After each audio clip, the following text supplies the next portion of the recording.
Montes benar-benar kehilangan kesabaran yang tadi. Segera membawa gadis kecil itu dan melarikan diri dengan panik. Meskipun kali ini kerugian sangat besar. Namun Montes bertekad untuk meraih kemenangan. Mereka segera mengincar kilang minyak si tua abadi Zhou. Selama mereka bisa mengendalikan kota minyak ini, mereka bisa menggunakan minyak untuk menukar air dan berbagai sayuran. Namun, Montes tidak tahu. Dan mulai saat ini, gadis yang ditangkapnya, tiba-tiba melihat kesempatan untuk membalas dendam. Setelah mengintai selama 3 hari 3 malam, segera melihat truk pengangkut yang keluar dari kota minyak. Geng motor yang bersembunyi di pinggir jalan langsung menyerang. Tanpa ragu-ragu melancarkan serangan. Setelah berhasil menguasai truk pengangkut, Montes mulai melaksanakan rencananya. Dia terlebih dahulu menyamar bawahannya sebagai anak-anak perang. Bersiap untuk mengambil alih kota minyak dengan cerdik. Menghadapi truk pengangkut yang tiba-tiba kembali. Dan diserang. Para penjaga segera menelepon wali kota.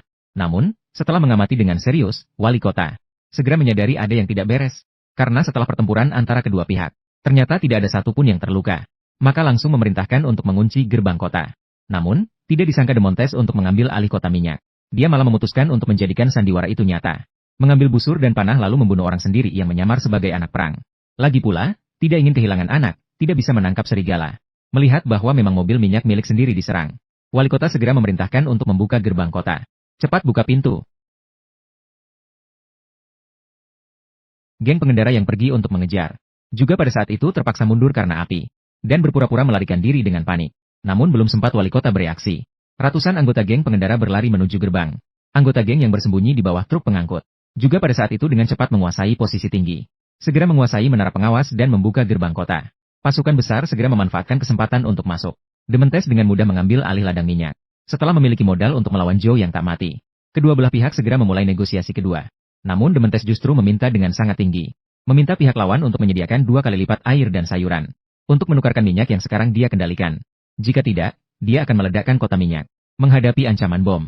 Meskipun Zhou yang tidak mati sangat tidak senang. Dia hanya bisa menahan kemarahan untuk sementara. Saat itu, dia tiba-tiba melihat seorang gadis di kerumunan. Hanya melihat sekilas dari jauh. Zhou yang tidak mati langsung memiliki ide. Selama mau menyerahkan gadis itu kepadanya, dia akan setuju untuk memberikan 2 kali lipat bahan untuk menukarkan minyak. Jika tidak, dia akan langsung berperang. Montes melihat tidak bisa mendapatkan informasi dari gadis itu. Mengenai lokasi oasis. Sebenarnya dia sudah kehilangan kesabaran. Dia pun langsung setuju dengan permintaan Zhou yang tidak mati. Tanpa disadari, gadis di depannya akan mengambil nyawanya di masa depan.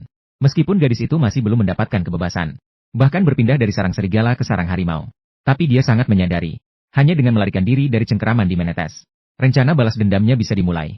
Saat itu, ada seorang wanita hamil yang sedang melahirkan. Namun, yang tidak diduga adalah, anak yang lahir ternyata cacat. Zhou yang tidak mati marah dan langsung berbalik pergi. Dan memerintahkan agar wanita hamil itu diusir dari benteng. Hanya karena dia sudah gagal 3 kali. Dia sama sekali tidak bisa